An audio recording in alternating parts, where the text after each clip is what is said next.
Good morning, participants. Good morning. Good morning. Hope I am audible.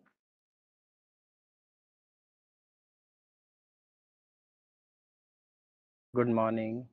Good morning. I am audible to you all, please. Thank you.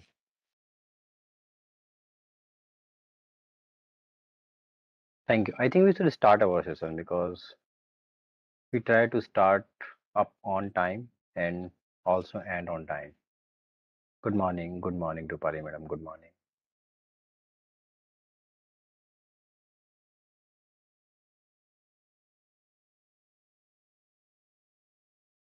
Should I go ahead or wait? What your opinion?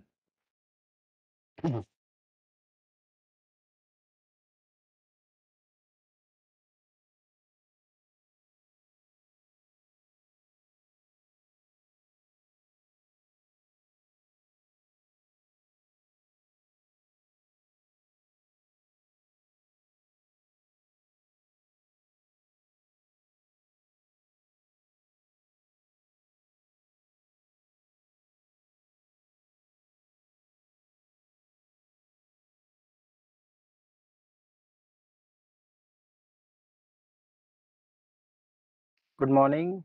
So should I start our session?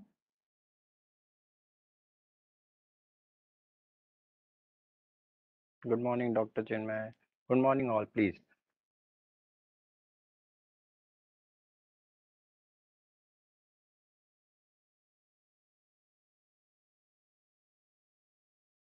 Okay, so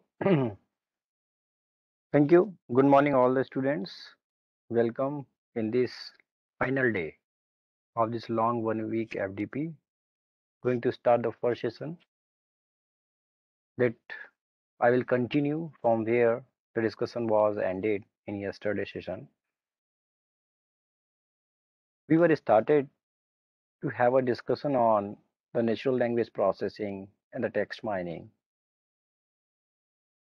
We have discussed in detail how the text data is different from the typical tabular data and what are those challenges we need to handle when work with the text analysis and natural language processing.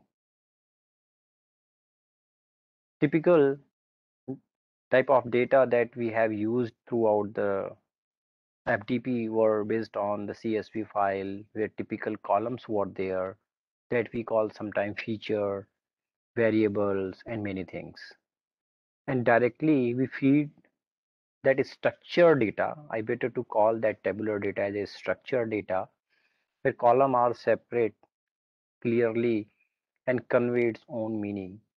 And when we feed those kind of data to the algorithms, machine learning algorithm will learn from the features. But when we realize the text data is bit different, which carry a sequence of words, sentences, group of sentences like that, like a story, like a poem, like a resume, or like a many thing, like a book. So it create a problems of the compatibility. Since text data directly doesn't carry any features that you can visualize, that you can see properly. So the situation make us to go for one more step that called text processing, text preparation or feature generation. So yesterday we have established a proper understanding why we need to go for text processing, what is tabular format of the features, why we need to do it. And we have taken in this regard a data set that is called SMS data. That data set is publicly available and you may download it from a Kaggle or UCI machine. Data having only two columns we have seen in yesterday. Let me open again if you want to have a look.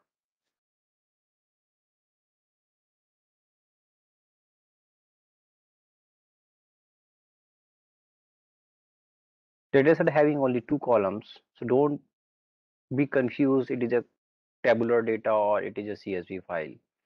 We have hold all the text as a one cell in the Excel file or CSV file only. it is typically the text data. So like you can see here, the first column represent the class of the data because it is a classification problem we are trying to perform with the data set is given to you. Ham means the SMS is legitimate, it should go to the inbox, and spam means it is not intended to the recipient. And the text data like SMS is written something. So we have started to work with the data, and we have imported the data uh, by using the R commands and R tool, and like that we have yesterday by read.csv function we have uploaded our data to the R environment, and the variable name we have given SMS underscore row. We have seen their characteristics and found the output variable like a type should not be a character variable, it should be a categorical variable. Then we have seen how to use the factor command. Earlier also multiple time we have discussed the factor command. You used to convert the particular character type variable into the categorical variable because the class level always be a character always be a category like yes, no, ham, spam, like that. We have seen it. Then again we have rechecked it that command worked or not. We found it properly with the factor level 2, category level 2, ham and span. Then we have seen how to the data are distributed among the between the two classes and found around 4800 observations are in the ham class and 747 observations are in the spam class. Then I have demonstrated and discussed a bit about the text mining package of the R. Either you are working with the MATLAB, Python, or any other languages, we need to identify and use the predefined functions groups library that comes with a different name. So text mining is a so famous library under the R, and we have seen how to install it, how to include into the current running session by using the library, and we have seen all those things. Then we talk about the spatial data structure, that corpus, and how to upload your data into the corpus and why the corpus is important. It's provide a structured format where each cell represents one document. One document means one SMS, and enable us a programming to perform many kind of data pre-processing operations and the given data set. That's why we have converted whole data set was there in the typical variable into the corpus. There's two kind of corpus may be useful, V corpus and P corpus we have discussed in yesterday. V mean volatile corpus, or P corpus means permanent corpus. This is the command we have seen. And then I have discussed how to see the property of the corpus, whatever you have created. We have seen it is perfectly working, having uploaded all the 5559 observations. By using inspect command, you can check out the properties of each and every observations, like the first two documents as SMS property. You can inspect with inspect command, and like a number of character, all those things. Then we have seen as dot character commands to print the content of the document in the corpus. So as dot character convert each and every document and display on the screen. We have also taken account how to apply the for loop in the form of lapply. It's a kind of for loop, but it's much easier, much faster than the typical for loop. So you call the lapply and give the sequence of observations or documents you want to print, or what operations you want to perform. So here you give the documents or data set, and here you put the name, what operations you want to perform on the vector, matrix, and the data set. And you have found the first two documents were displayed, complete content were displayed on the screen.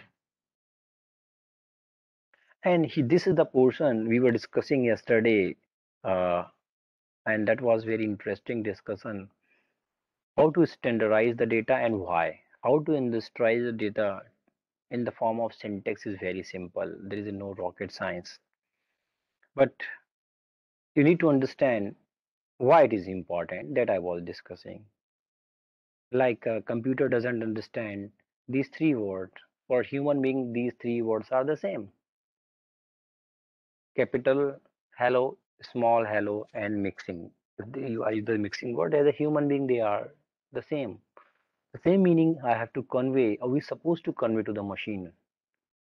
Machine, we have to convey that machine, please understand all three words are the same. They are not different.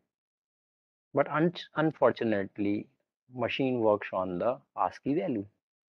So easily you can understand these three are even the convey the same meaning, but when they are going to be stored in the memory, and how the programming handle those words based on the ASCII value, and the ASCII value is the different.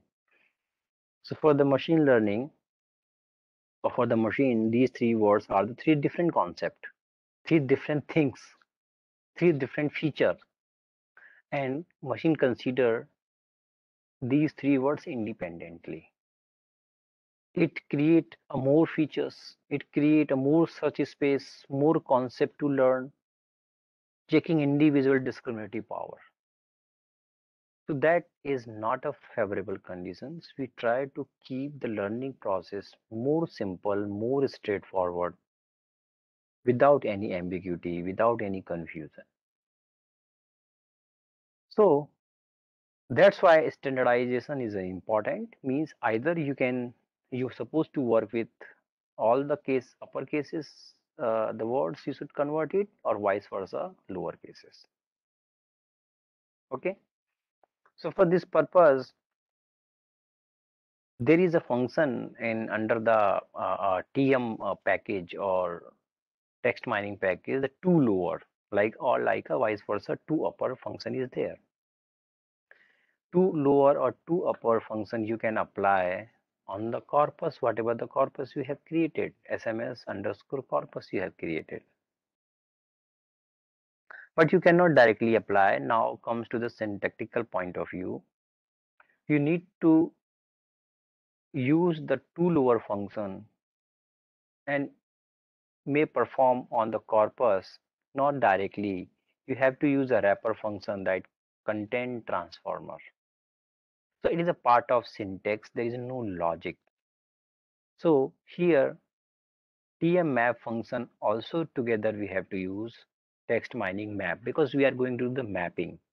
Two lower is an independent function, SMS corpus is an independent data structure, and we have to combine it, we have to map it. So syntax you try to understand very simple. The new variable I am going to create, that variable I am calling the clean variable, the clean corpus, because this corpus we have created, SMS corpus, a typical exact data set, whatever you have in the CSV file, we have uploaded. Now we are applying a lot of cleaning process. So the new variable I'm just going to create the SMS corpus clean, and calling text mining mapping function that will combine two functions. First, SMS corpus means where you want to perform all those things. That is a data set. By using the content transfer wrapper function as an argument, I am passing what you want to perform. I want to perform two lower. Okay. So, okay, let's see how it works. Yes, directly I have copied it and just paste it. So there is no error, means I hope so it works fine. But we have to reconfirm it. Whether all the content, not the couple of content, like we have like 5559 observations were there. All the observations, all the documents, 5559 documents were there. Content of document within a second. You see the power of any tool nowadays we are using. How much time it has taken, what it has done, do you know? 5559 observations were there. These 5559 observations. 5559 leaks means around 6,000 observations. Each and every observation is a document, and it iterates each and every documents, and whenever it find any capital letter, it convert it into the lower letter, and it has done for each and every digit of that document. It has to check it, each and every digit, and the same process it has to apply for around 6,000 documents or 6,000 SMS you have. So it is a very big task, very highly fast processor, all those things required. But it's the beauty of the R and Python and MATLAB, how they internally handle this big process. Within a second, it happened. Okay. So if you have a question, you may write on the chat box. In meanwhile, thank you. Good morning. Going ahead, the time to check it, how it works. Really, it has converted the documents and the content in the lower rate or not. First, let me print the original, the raw data, like SMS corpus. First document I'm going to print. That command we have already discussed in yesterday, and today morning again I have demonstrated. So that was the original raw data like that.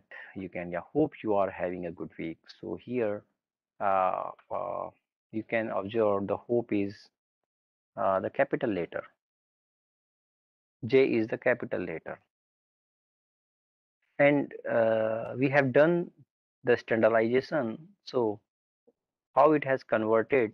Now I'm going to use the new variable just we have created, the SMS corpus clean, and just let's see its output.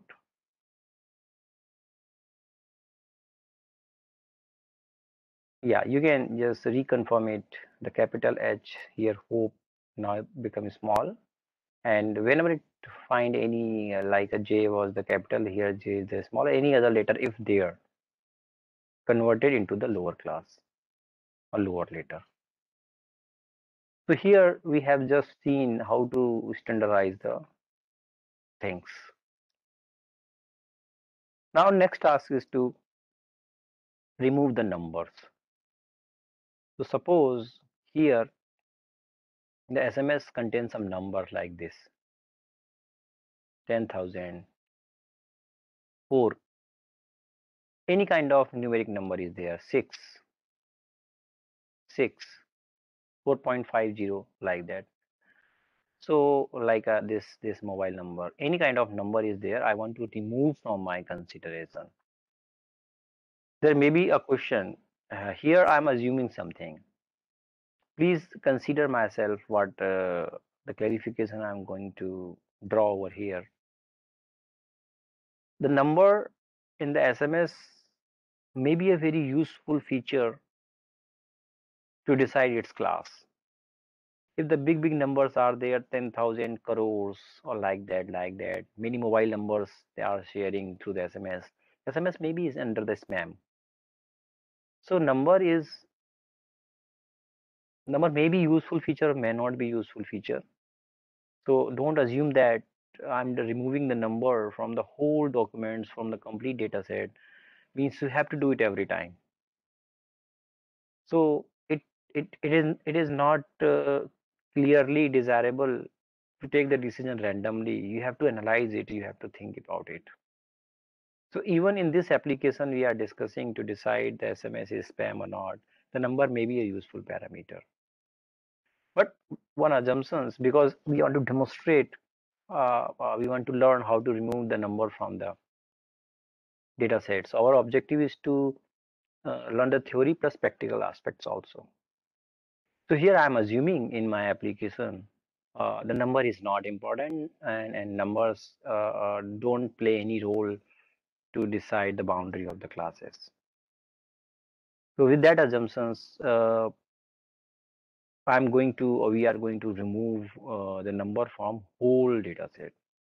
Okay, so it again up to the nature of the application, nature of the objective you are working to decide with care the particular feature like numbers are important or not.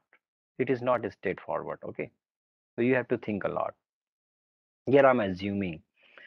So how to remove the numbers? Okay. So now we have again the same data variable I'm using to update, and where you want to remove the number, we have the data set from where we have uh, done all the lowercase. So whatever the current data set we have, I'm using a continue use the same data set or same corpus to keep on updating, keep on updating, keep on updating. Keep on updating means step by step we are going to perform the various cleaning operations. So this is the data set. All our documents digits are in the lowercase, and remove number is a direct operations. We don't need here the content or wrapper function. Remove number is already a function already there. You just call it. Put both things are in the TM underscore map and just execute that. What it will do? It will remove all the numbers from all the data set. Please observe again within a second, fraction of second, it is reading all the complete data set in the form of like 6,000 rows, and each and every digit it is comparing with whether the digit is number or not, and accordingly it is taking the decisions.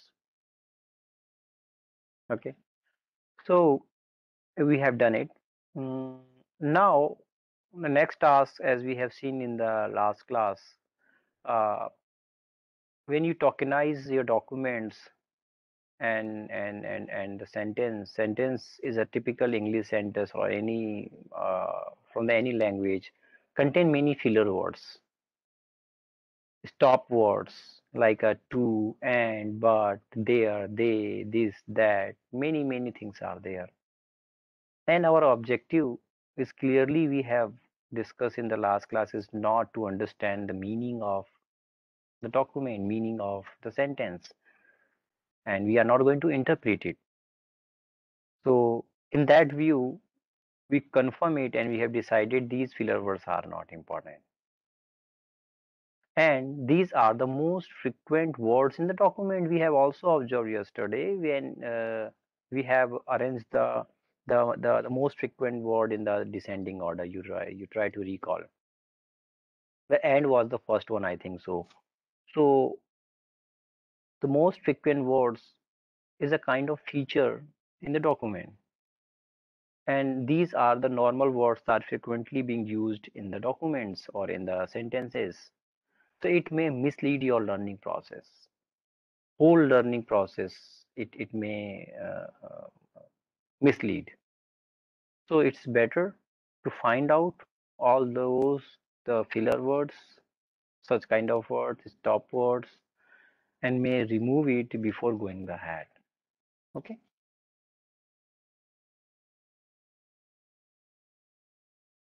So question is that how to find it, these words, how to find it, because in the programming we have to define it. There is no magic really. There is no man is sitting behind that in the machine that no to do and but or do they that are the words stop word remove it. So programming may scan the whole data set and one by one it will check it. Hope is the filler word, you is a filler word, are is a filler word, having is a filler word, good is a filler word, weak is a filler word, like that. Programmatically, you have to define it the list of filler words, the list of stop words.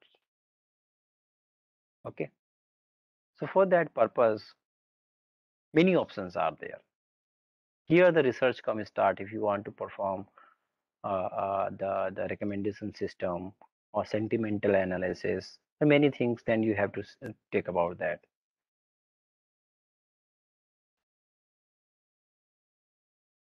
What I'm talking about, please focus on over here.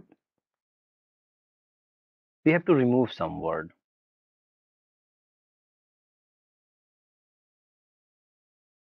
that is called the filler words.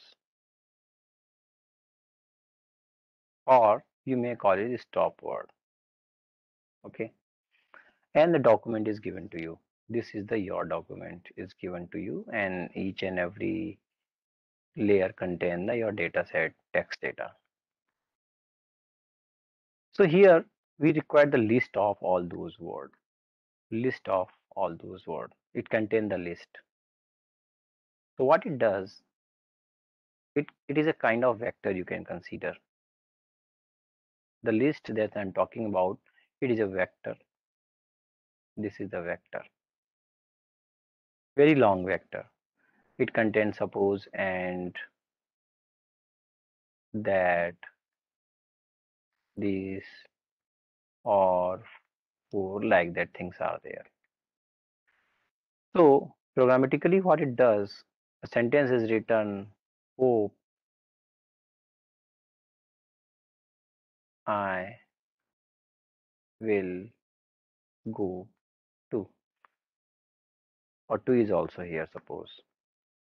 So programmatically what does, as one by one, it is very long process, very time consuming process. That's why internal processing I'm just discussing. The first index of the list it will consider like and what is the size of first document.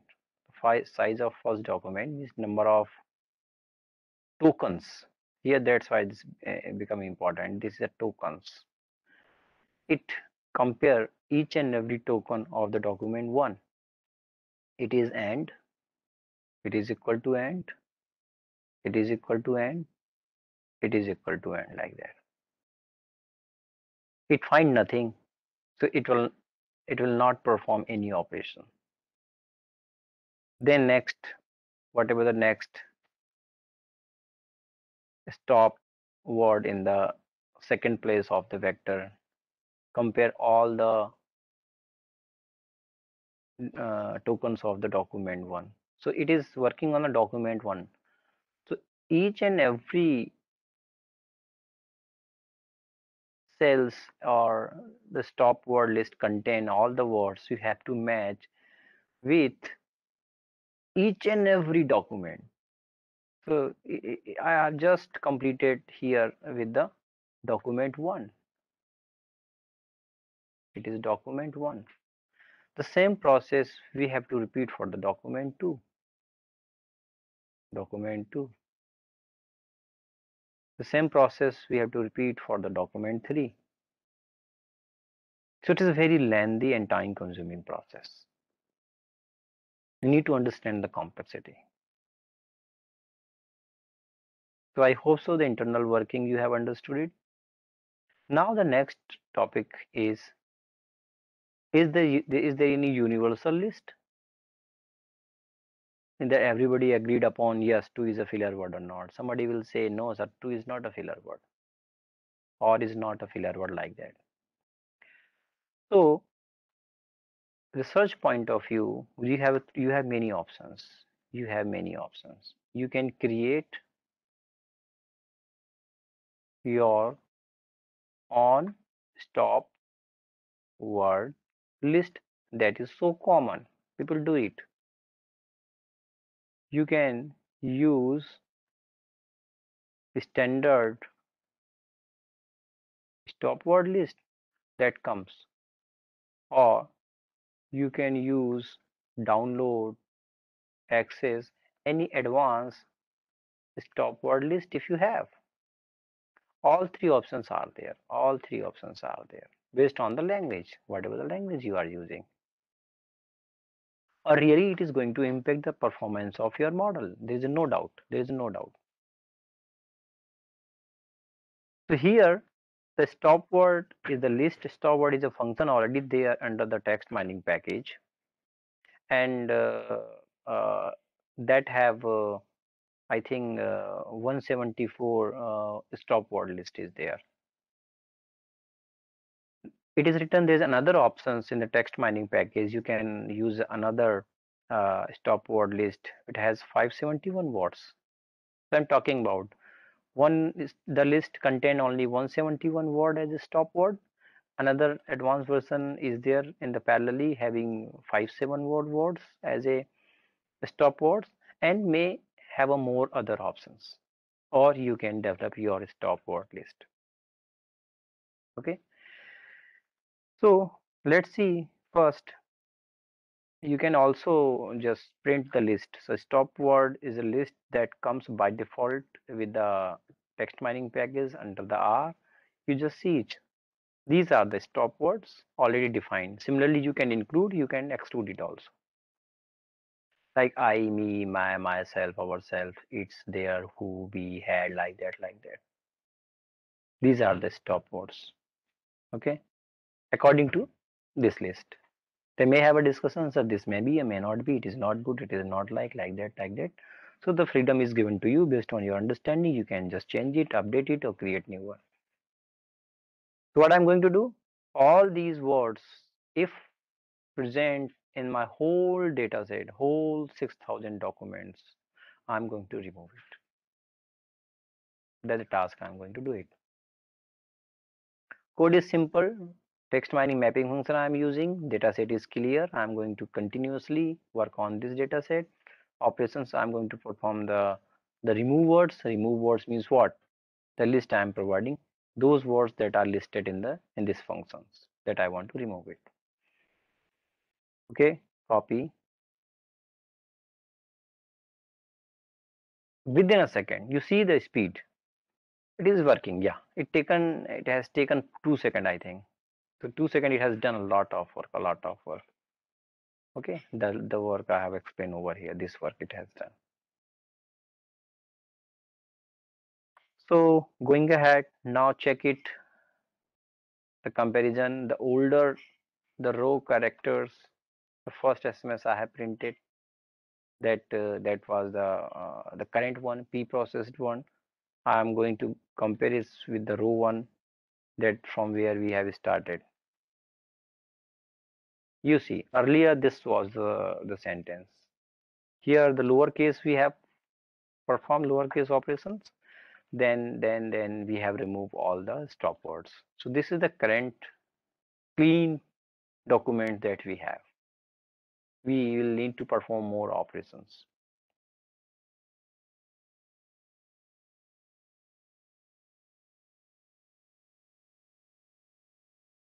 Yeah, so going ahead, now time for removing the punctuations.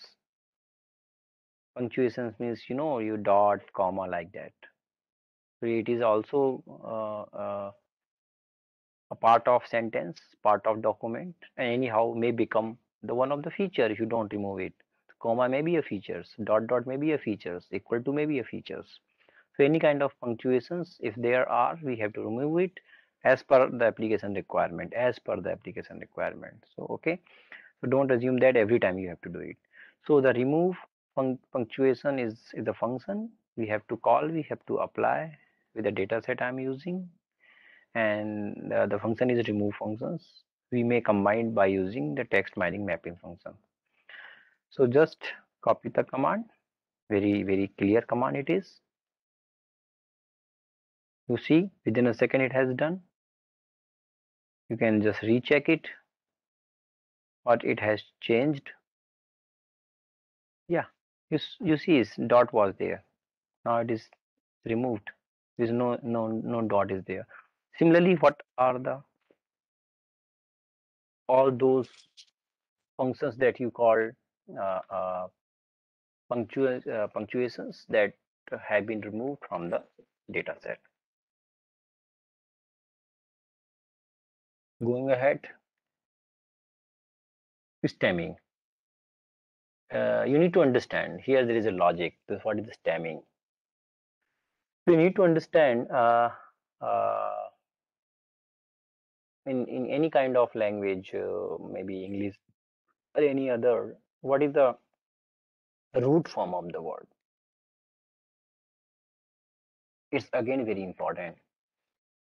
The example is given over here, like learn is a word, learned is a word, learning is a word, learns is also a word. What is the root form all those four words? What is the root form? What is the original one? I think learn. From the learn, you are converting it into the second form like a learn, then learning, then learns. I think everybody agree. So the words that are in the sentence, you need to think about may appears in the multiple forms like learns, learn, learning, learns, like that, like that, like that. These four words are not important if you are not intended to learn the meaning of sentence. Your intention is not understanding the sentence. Your intention is not making the interpretation from the sentence. These things become important. But here, my objective is only for the classification. So all these four different form of multiple form of the same words is not important, because the same problem we have discussed as earlier, uh, it may create a different meaning or different concept for the machine learning, because they have saved in the data set as with a different ASCII value. So it create again a lot of confusion, lot of search space, a lot of dimensions, lot of features, and machines will try to learn each and every form of the same word differently. The same things we have discussed a lot earlier. Okay, so it's better to apply the stemming operations. In the stemming operations comes where it find the words and convert the words its the root form. So for example, the word stem is a luckily already developed function in the text mining you can directly use, and you pass the words and it will convert their corresponding the root words. So for a demonstration purpose, let me copy that command.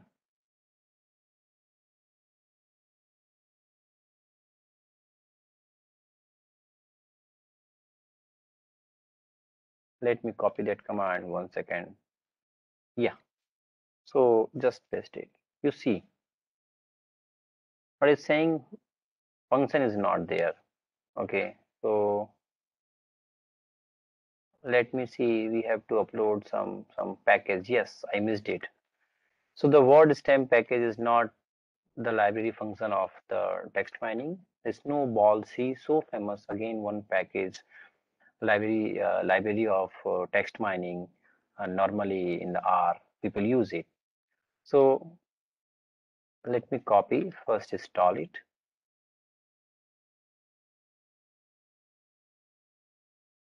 Yes, I have done. It is restarting R.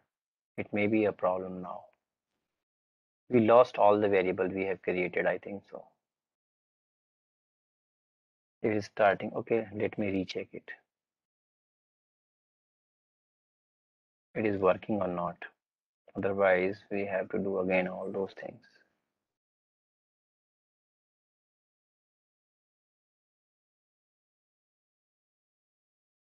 It has done.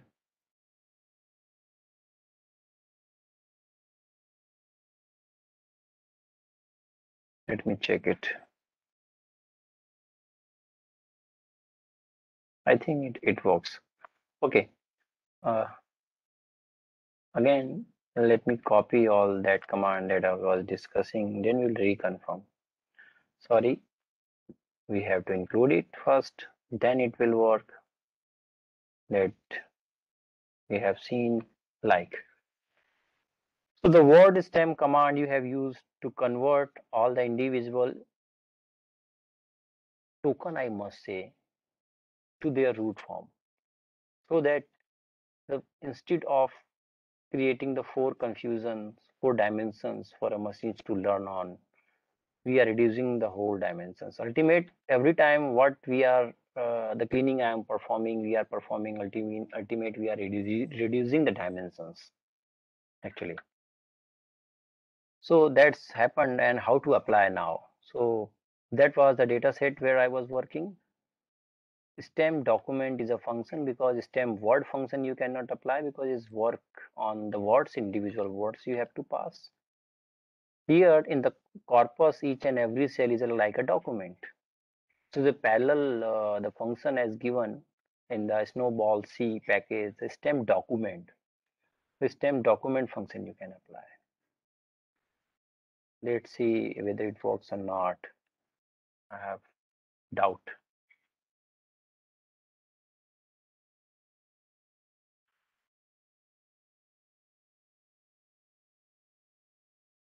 It is not calling map function because it reinitiated the R environment. So that's the problem. Okay, no issue.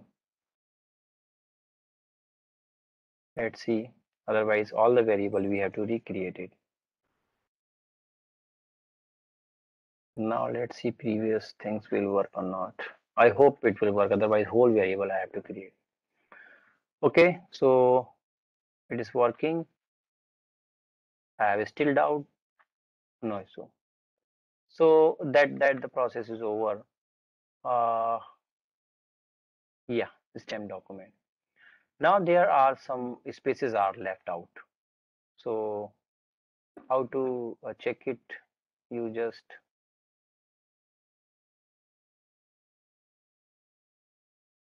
earlier it was not working. Yeah. So there are some space, some other documents. If you have deleted something here, you have deleted something, some filler words you have deleted. So it created the space. So sometimes space is not visible clearly, but there is a space. So if there is extra space between the tokens and the document, we have to clean it. So for that purpose, the stripe white space function you can call. So it will try to remove each and every unnecessary space if inserted during the data pre-processing. Okay, so it has done. Let me print some command. So that is the three command. I'm just going to display the first three observations as character. Something happened because of the package I have installed. It have removed something. Okay, no issue. We have to think what could possible. Same thing is creating. Okay, let's see if I feel any kind of problems, I will reinitiate all the implementation, or otherwise I will use that doc file to make it understand. Yeah, the question is there, sir, we can follow the same step to work on non-English. Yeah, because it is a concept we are learning, and the syntax we are learning, and basic understanding we are developing to deal with the NLP. So any kind of language or the things you have, you can apply the same operations. So you see, these were the original data set you have, original documents you have.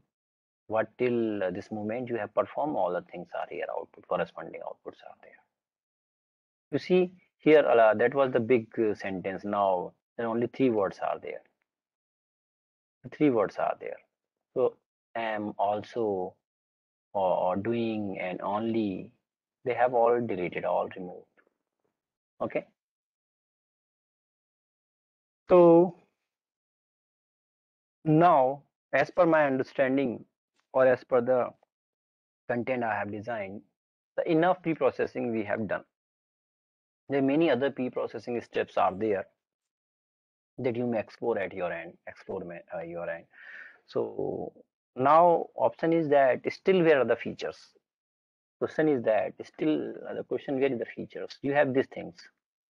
You have corpus having still the sentence. So where are the features? So now I'm going to create the features in the tabular format. That the day from the day one last and the last yesterday the talk we have taken the discussion about the structured data we need, the structure format, tabular format features we need from the text document so that we can feed it to the any machine learning algorithms. So here There's many options are there.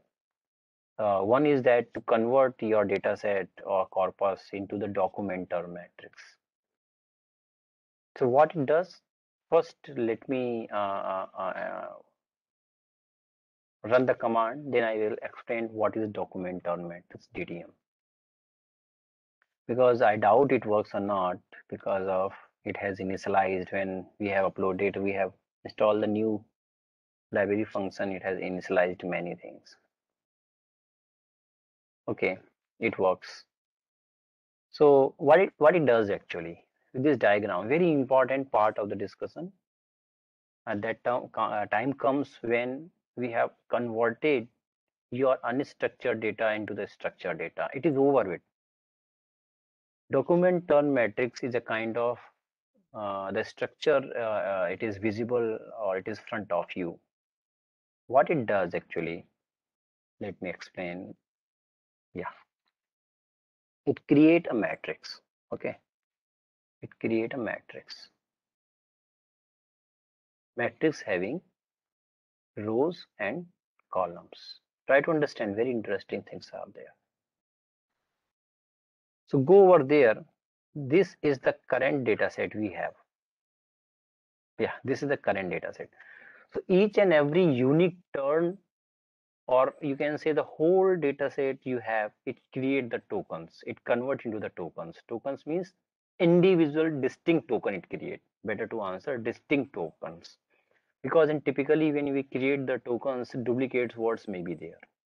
What it does, it create the tokens, but it should be a distinct, means if it consider hope, then if the hope in against any documents, it will not consider the next hope is a next token. Hope, good, weak, just. So it is start writing here individual unique words, I'd be better to say. Hope, okay, weak, just,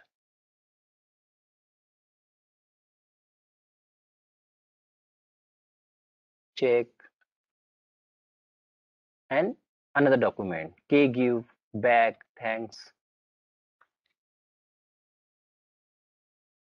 k give, back, similarly.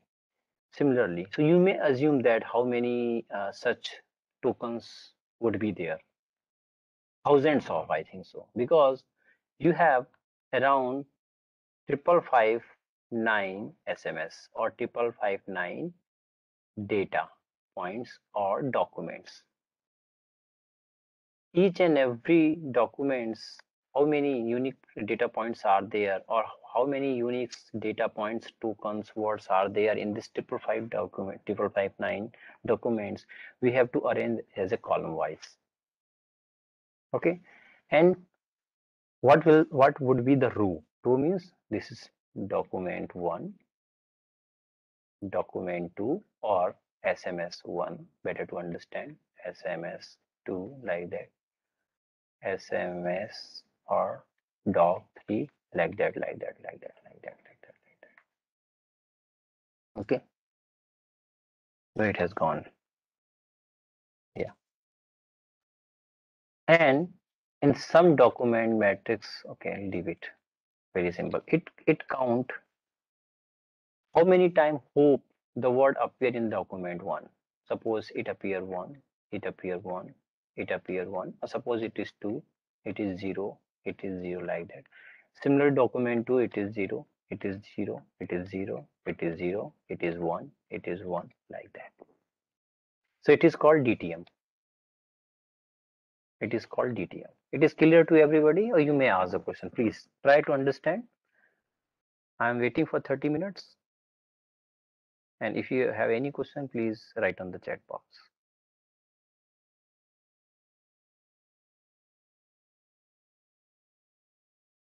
Waiting for 30 seconds only.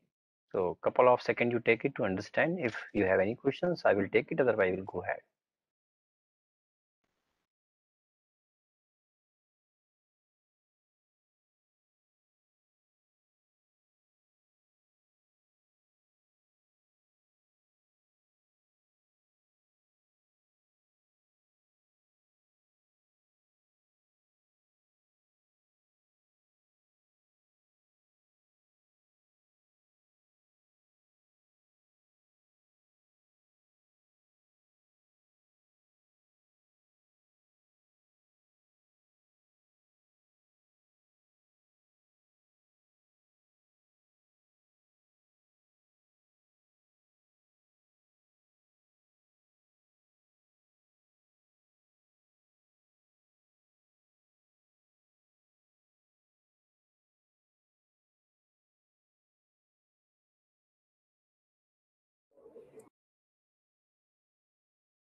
There was a question, do you have way to convert informal writing chat into the English?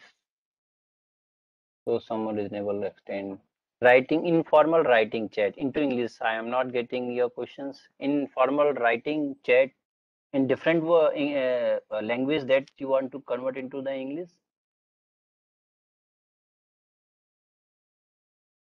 Broken English means what? They are using the mixing of the words like a Hindi and English, or the words from the two different language. Hmm? Please let me understand the questions, because that is a big people are working on the research area where normally when people talk in SMS or chat, they use the words from the different language, like a Hindi. आप किस school में है ना? मेरी party fantastic, मेरी party बहुत nice थी. So that's that the context you are talking about. So yeah, it is an open research problem. People are working over there. Solutions are there, techniques are there, methods are there. Yeah, yeah. So things are there. Things are there. It is not a big one nowadays. We have a lot of research papers, lot of studies have been happened how to handle those problems. But it is a challenging area. That's I agree, because how many languages the words are using in the particular chat, it is not defined. No, South Indians persons may use three or four kind of words like that. The words from the three or four kind of languages. So there is no such functions, typical functions that handle in the R. You have to find out, you have to create. So it is a research problem actually. So you have to design everything. There is no direct function in the R that handle all such cases. Okay, thank you. So I hope the DTM is clear to everybody. So now you can assume that the size of the matrix. How many rows will be there? 5559.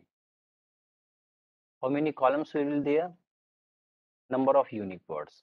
So I think it is written the size of matrix is what? 7,000 column almost. If you see the size of matrix around 6,000 by 7,000. 6,000 by the 7,000.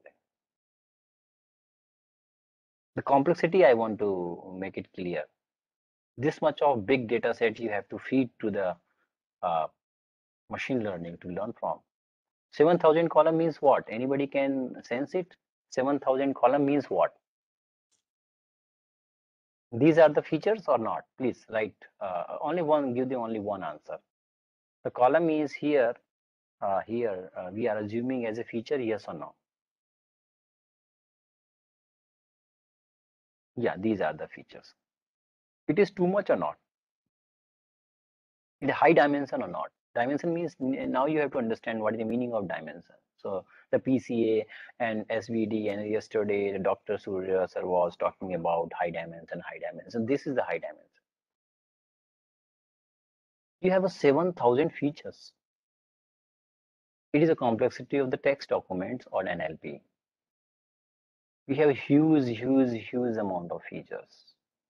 And these are the features in the conditions where we have considered uh, uh, about the pixel. Yeah, when you go with the so see, it was the pixel actually. 64K was the pixel. Each pixel is the feature in the image. Got it?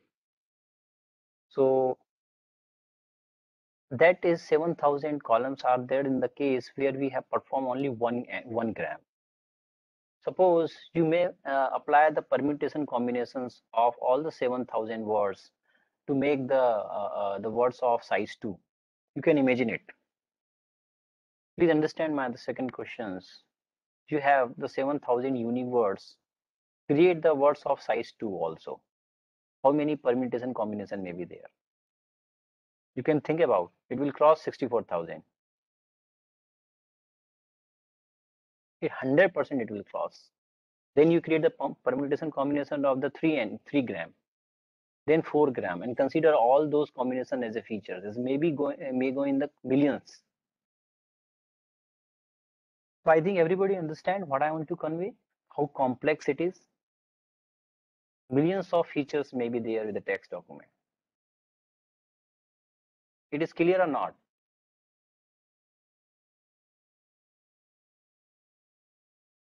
Nobody is answering. Yeah, thank you. So don't go in that direction. You try to understand what is possible with the 1.5 hour lecture.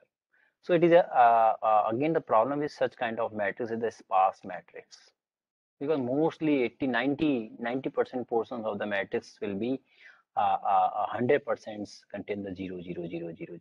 Why? Because 7,000 columns are there. Out of 7,000 words, particular document may contain couple of words. So suppose first document contain 5 words. So out of 7,000, the 5 places it will be 1, 1, 1 like that. Remaining 99% spaces it will go with the zeros. So that's why advanced version of the DTM or another alternate of the DTM the people are using. So I'm not saying document term matrix is the only solution. It is a one way, but it create help us to understand the complexity. This past matrix. Thus, I'm not going to talk about much over it. You can just do one thing.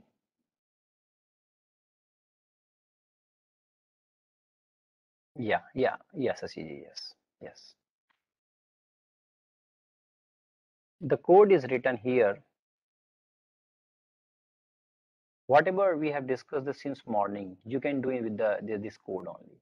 So all those things like convert the things in lowercase, remove numbers, stop words, remove punctuation, stemming, you can perform in one line also. If you call a simple document turn matrix function, pass the raw data set, and list all those operations that you want to perform in the sequence. This code is clear.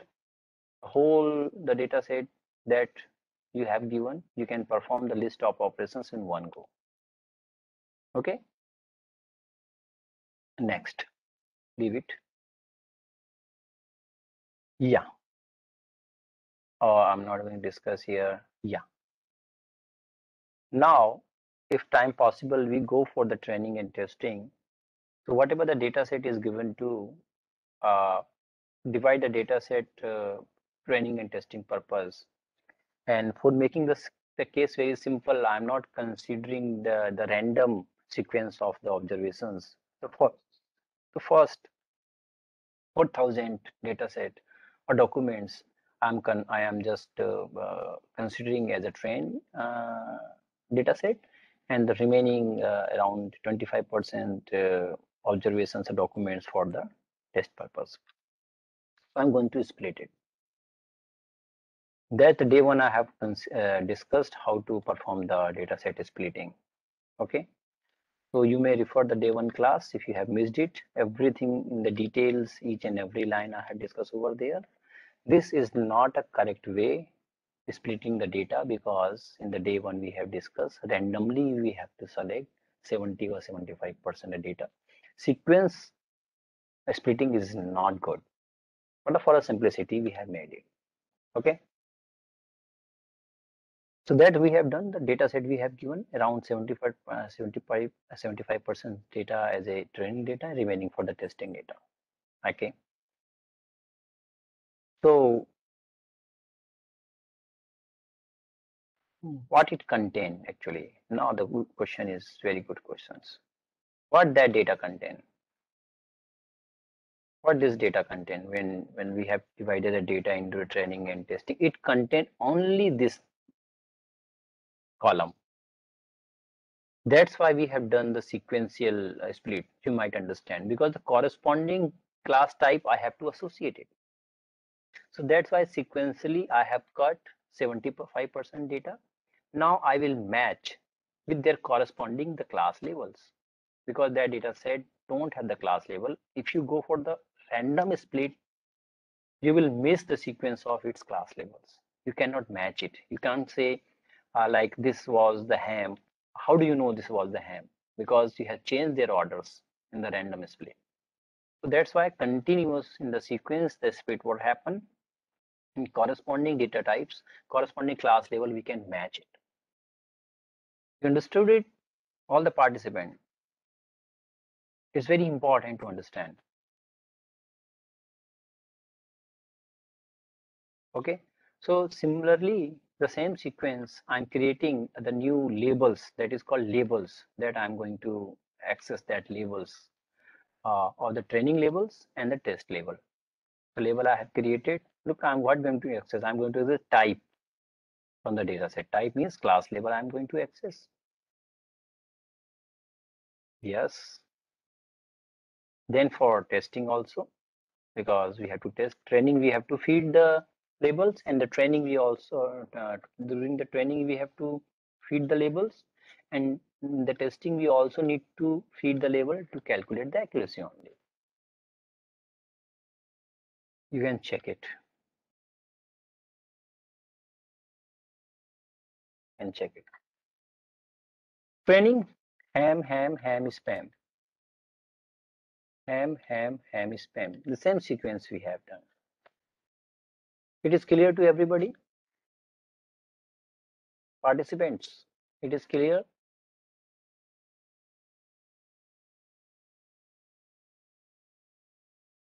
Yeah, Dr. Salen, are you there?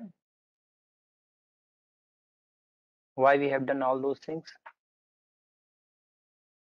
Dr. Gupta?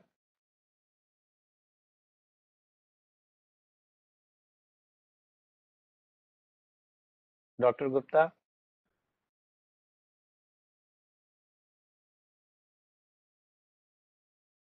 Yeah, thank you. Thank you. You can use the table command, leave it. Just go with the last one, how to visualize the data like that, the word cloud, how to create it. So we have to install library word cloud. Okay, hope it will not create any disturbance. In between installation, sometime may create the problem.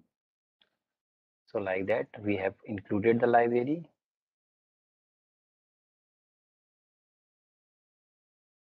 Okay, let's see it will work or not. Now create the word cloud. Yeah, it has created. Yeah, I hope you are able to see it. Or let me, I have copied that output over here. Yeah, what it does, it have taken all those words that have minimum frequency 50. Means whatever the data set you have given, that word must appear at least in 50 documents or 50 SMS. So the minimum frequency you can set. Each and every token and word is not to be included in the cloud, or you want to visualize it, because those words are not important. The frequency is very less. So minimum frequency, random order means it, random order, I think false. False means which is the most frequent word. It must appear in the between in the bigger size. So U is the word that are most appear, then the, then and for. And bigger word means the more the frequency is high, the most number of time that word appear. And random order is false means they must appear in between, in the middle of the cloud. Middle of the cloud. Okay. Random order 4. Or you can also create the word cloud for SMS that are parts of the spam and ham also, and try to visualize the basic characteristics. Okay, so let me run that one command for spam and for ham, and we have extracted only those messages. And let me create the word cloud. Size of word cloud you can also for spam, word cloud for the spam I have created. Okay. Similarly, word cloud for the hem I have created. So what I want to convey, how the word cloud is important. You see, this is the word cloud for the spam. Means you see, and the random order is false, true. So means any positions, the most frequent word may be there. This is the call. Call is a most frequent word in the spam messages. Stop, mobile, free, now, reply. All those words, price, most frequent in the spam. Whereas in the legitimate message, the most frequent words pattern is a bit different, like can, just, get, good, call, don't, no, like that, like that, like that. So this is the way you can use or you can utilize the word cloud to visualize the features only. These are the way to visualize the features only.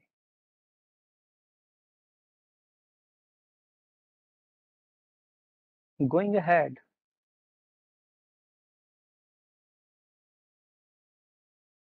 since these 7,000 features are very big, anyhow you need to reduce it. So what here I am doing, whatever the SMS training I have created, the data set I have created, hmm, we will focus on those words that have frequency greater than some threshold value. Maybe the words I'm going to use to for considering as a feature must appear at least 5 observations or 5 documents.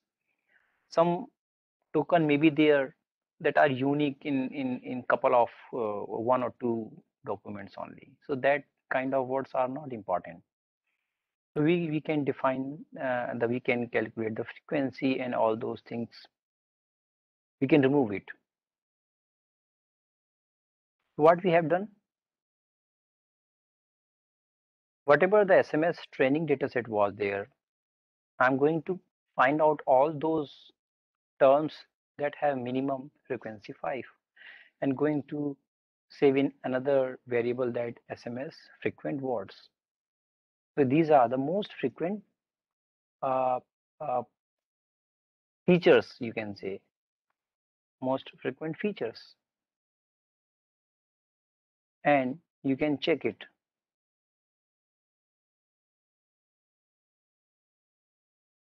Okay, so I think like 1139. So it was 7,000 features were there. Now we have reduced the features up to around 1,000. So I'm going, what I'm doing, I'm just trying to reduce the dimensionality of the data set we have given to. The minimum frequency number you can decide, and based on that you can filter out all those terms tokens that are not frequent. That number, how it does come 5, it is again questions of research. Okay, question of hit and try, against which the performance of your predictive model will be higher. Okay,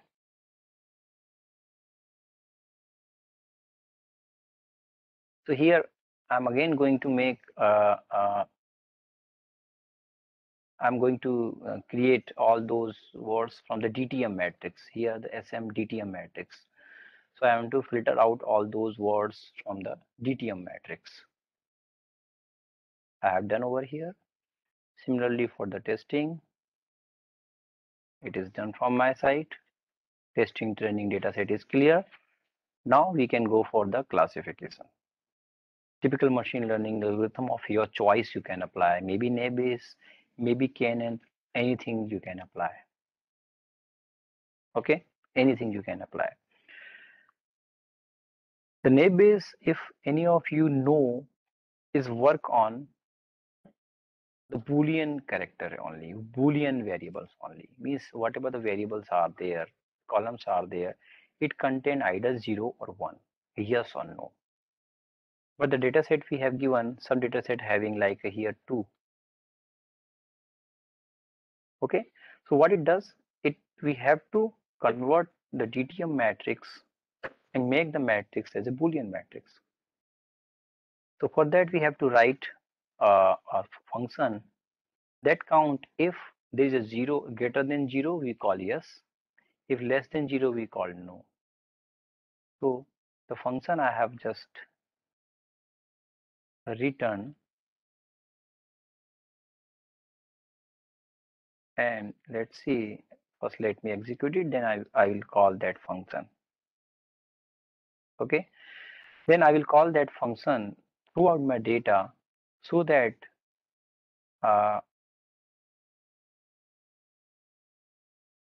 where the function, yeah, convert to count to each columns, yeah, convert to count. Okay, so yeah, convert to count function, I'm going to apply my training data and my testing data so that your DTM become compatible for, yeah, it is working, compatible for naive Bayes, uh, the machine learning algorithm I have taken. So naive Bayes I am not going to cover it.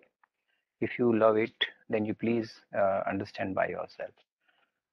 So naive Bayes is the algorithm, and I'm going to use it. For that purpose we have to call the package that the naive Bayes definition is there.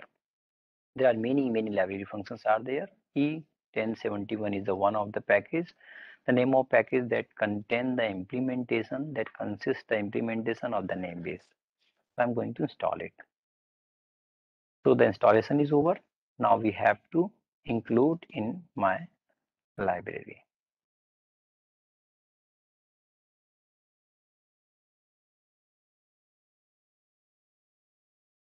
I have included.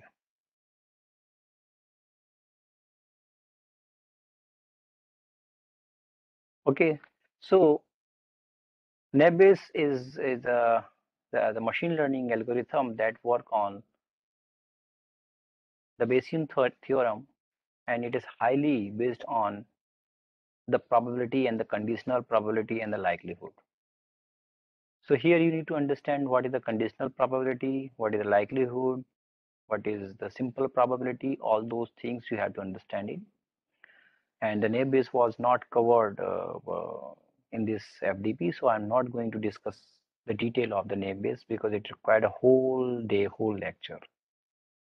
For a simplicity, all the participants may consider that it is a kind of classification algorithm where we need to feed the data, and based on the data the algorithm will try to predict the given SMS or given contents are really the legitimate message or not. Okay, yeah. So going ahead, now the training. So I'm going to create the classifier and the name of model uh, SMS classifier I have given. So it is the model name of your choice you can give. What you have to do, you have to call the functions that already implemented the naive Bayes. You have to feed two things, training data and their labels, that in the training we need to provide the data set their corresponding labels, corresponding correct value, corresponding target value. Okay, so here just I'm going to copy it.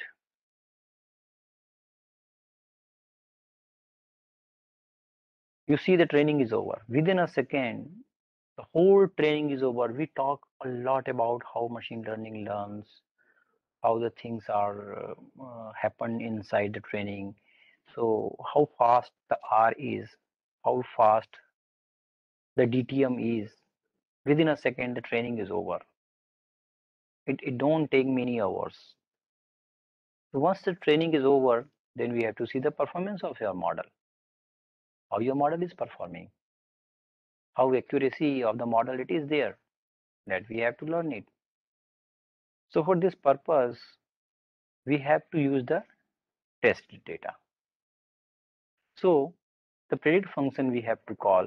In the predict function, whatever the model you have created, you have to call, and you have to pass the test data without answer, without target variable, without label. and whatever the prediction it is going to made, you are going to install or save in another new variable as a predict variable. So here I'm using your trained model and feeding unseen data, that is called test data, and seeing how well it is predicting. So it is predicting, the model is using, and each and every test data is iterating, is try to predicting and loading, saving all the variable in the new variable I have created. So it is still working. You see, it's still working, still working, still working. La, things are over. So where is the answers? Okay.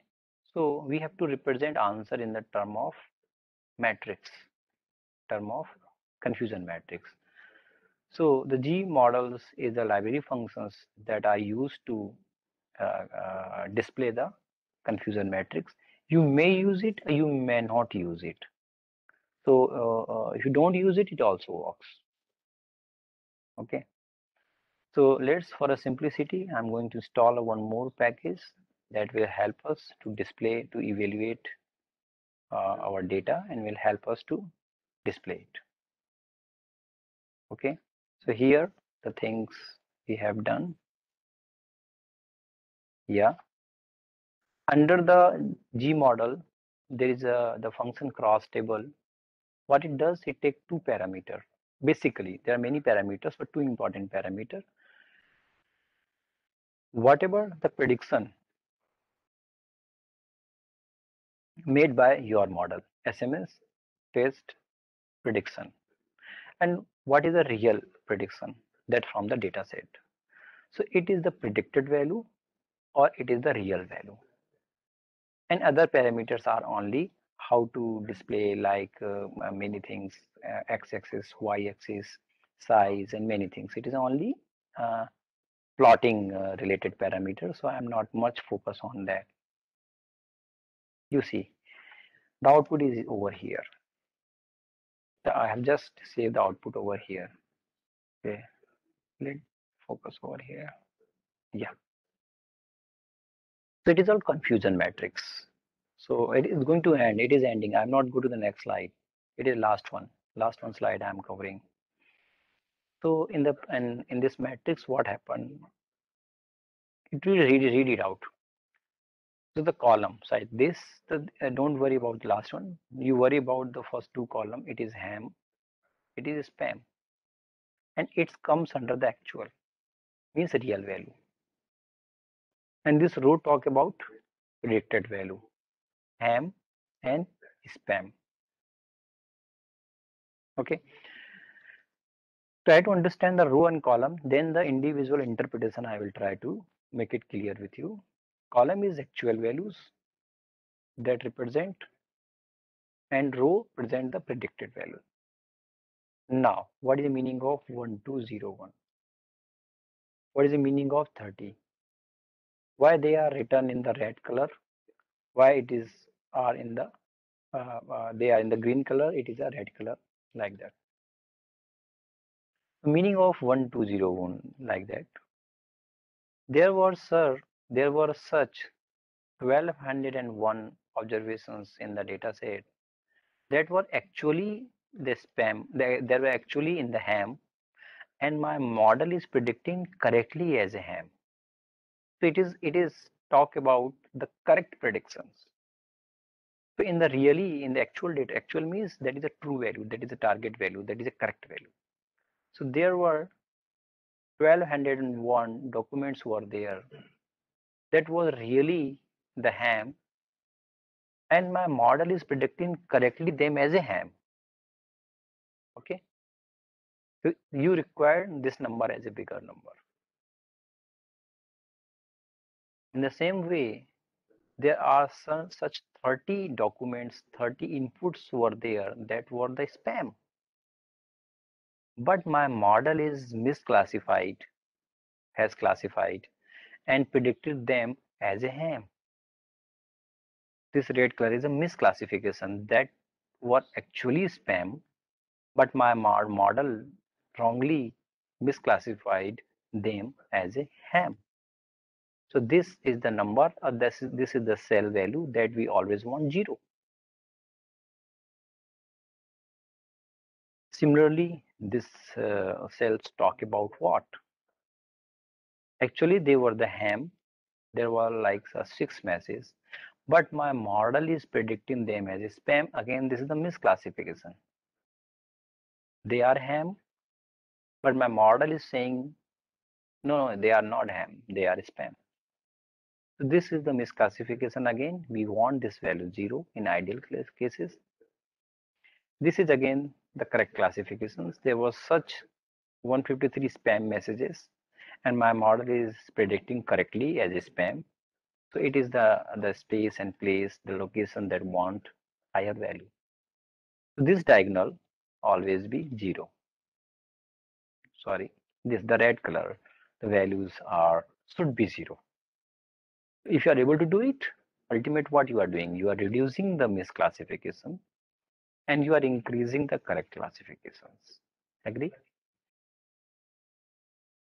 So based on the confusion matrix, you can calculate the error rate or the accuracy or precision, recall, specificity, many things, many other parameters, F1 measure, many things you can calculate.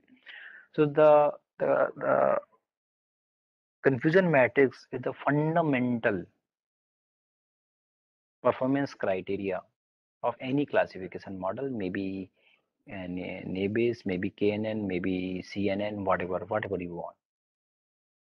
And based on the confusion matrix, you can measure, you can calculate many other performance criteria like like accuracy, like error rate, like a precision, like a recall, and many more.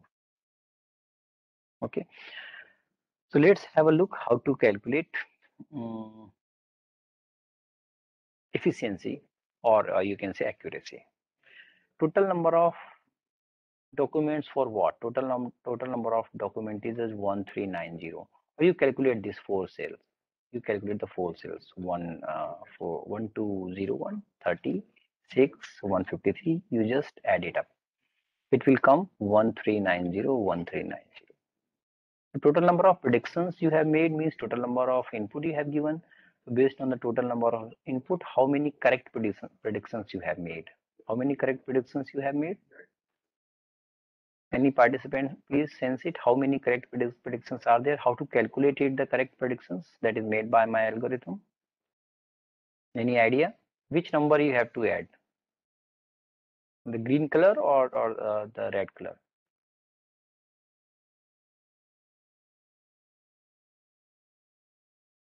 Yeah, Sachiji is writing correctly, I think. So these are the green color. Yeah, these are correct predictions. Then we have to add it like that: 1201, 153. These are the correct predictions my algorithm made. Divide by how many? 1390. And the accuracy is 97.4%.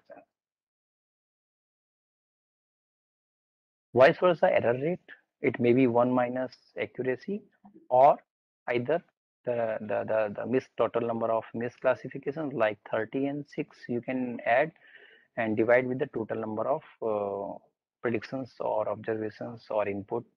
It is same 1390 and error rate is 2.6. Error rate is 2.6. So please focus on the couple of seconds. I'm allowing you to see the things in for 20 seconds. And if you have any questions, please write on the chat box or you may ask me.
So from my side, it is over. What I thought about to cover in this session two under the NLP, I have covered it. So if I summarize it today, we have gone through sequence of cleansing process, including lowering standardization, removing the words, space, killer words, numbers, then how to convert into the DTM matrix. If DTM matrix is sparse matrix, we have seen how to see, how to visualize the most frequent terms from the data set in the term of word cloud. Through programming, I try to demonstrate. Then we have taken the whole data set and split into the two part, training and testing. And why we have done the sequence split, the reasoning I have tried to give then the labels we have associated because the true outputs we require for the training purpose. We call the naive Bayes as a classification model. We have trained on the given training data set. Then we have evaluated with the test unseen data, and how to evaluate we have seen with the confusion matrix. So dear participant, please the questions, if you have anything, you write on the chat box. The one question is just there. In the ideal case, data set need to be balanced for the training. Here we have trained using the corpus having, yes, you are agree. It should be balanced. Answer is thus, it should be balanced. It is not good case. So that is the one challenge and issues that normally feel in the real applications, the data sets, normally not balanced data. Uh, so well, yes, you are right. The data should be balanced. How to balance the data again? You need to explore it. Answer is yes. It is not ideal condition. Sasiji, it is clear.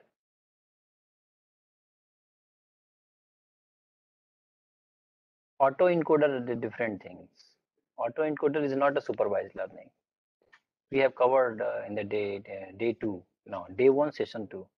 Autoencoder is not used for the supervised learning, but you can use for creating the data set. That's okay. That's I agree. If your purpose of autoencoder is to enhance your data that are in the poor class or lower class, that you want to increase the data set size, well, you may use it. That's okay. In that direction, the autoencoder you can use it. No issue. You may perform sampling, many things you can do it. Then you need to learn uh, uh, uh, how to up sample the text data. That you need to explore. The title of the search should be how to increase the or upsampling of the text data. This question is very tough to suggest some good online resources. So sorry for that. Uh, till date, I never find any perfect online resources. It is very dynamic. Suppose the linear regression you want to learn, some websites are good, some videos may be good. In the same website, same course for the CNN maybe not good. For logistical regression, they may not be useful.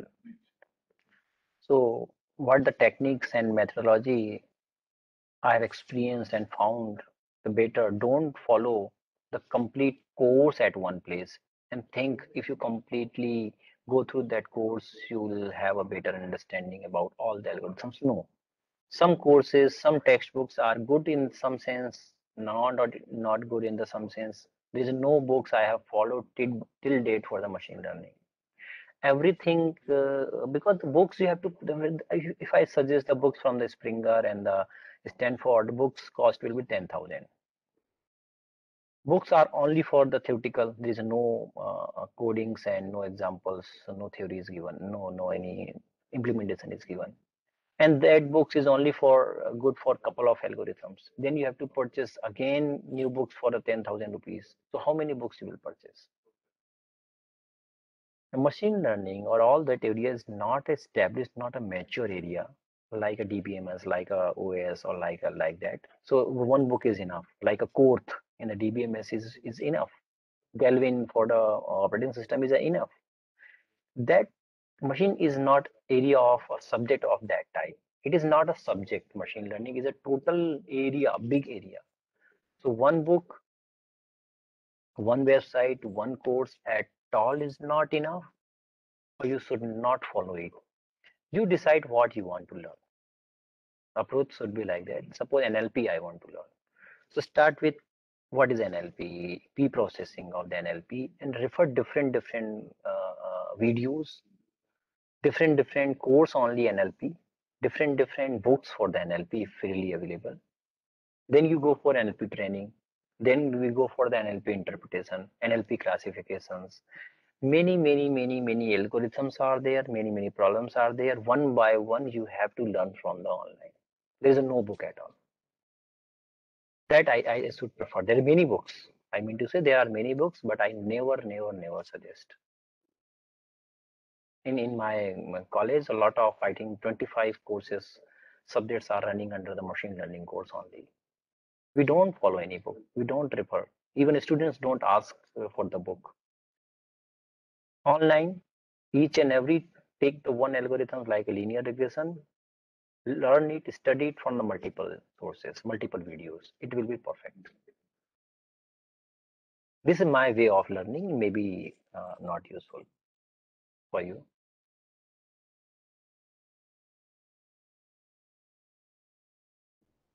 Yeah, FDP, that's why the government is spending a lot of money for the FDP, and the ATAL FDP, the AI data science is the thrust area, because they realize there is no book, there is no single resource that is perfect. There is no, that is one place that you can learn. It's a very dynamic area. So I don't think so. That is only go for attend the FDP. FDP is sometimes useful, sometimes not useful. I'm not going to comment over there. Depend on resource persons, depend on the schedule they have designed. So, but you have to try, hit and try, hit and try, hit and try. Sometimes you will the things will be fruitful. Sometime things will not be fruitful, like that. So, a small announcement. The last lecture of the today is going to be.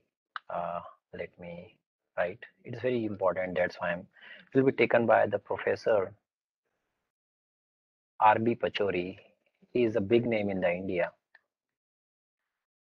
Pachori. He is a professor in IIT Indore, and he's going to take how to AI, machine learning, deep learning, maybe useful in the biomedical field, or how to handle the signals, the biological signals, like when you install the sensors on the body sends us data in the form of signals. How to diagnose the disease and all those things based on these biological signals, biological inputs, values, through the AI, machine learning, deep learning, and the signals. What are the signals? What are the features? How to deal it? Many things he is going to cover.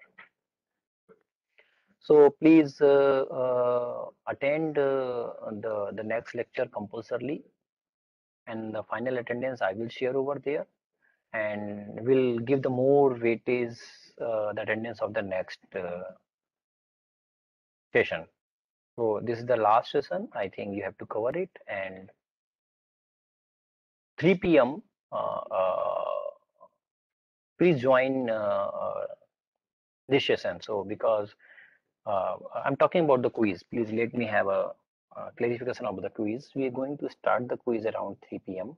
I will log in through the WebEx. Like the session will be live. The session will be live. I request to log in the WebEx also, and parallelly you attempt the quiz, because some instructions, some issues may be required. I will give you parallelly, and during the quiz you have a lot of questions maybe, and you can ask parallelly on the chat box, or you can have a discussion with me. So the third session of the today will be live through the WebEx. I request to join through the WebEx and attempt the quiz. Other things, formality and everything we will discuss during that time. Okay. So I will share the link and everything during before in the WhatsApp. I also share the quiz link, and during the web session I will also share it.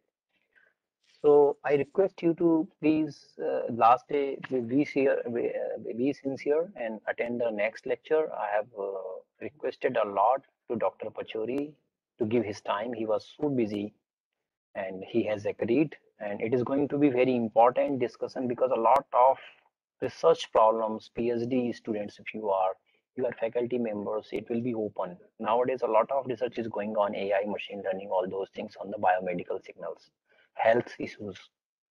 So that is very fantastic topic. It is going to be the next one. Please attend. And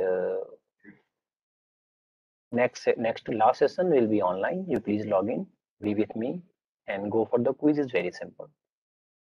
Any again, then feedback will be there. So related to the certificate, all those formality I will discuss in the last session, that 3 to 5.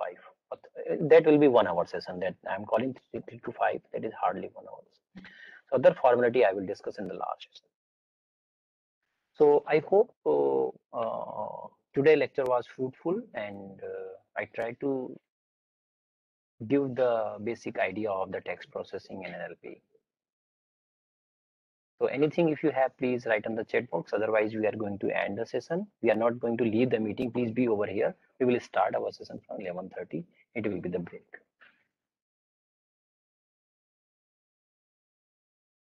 Thank you.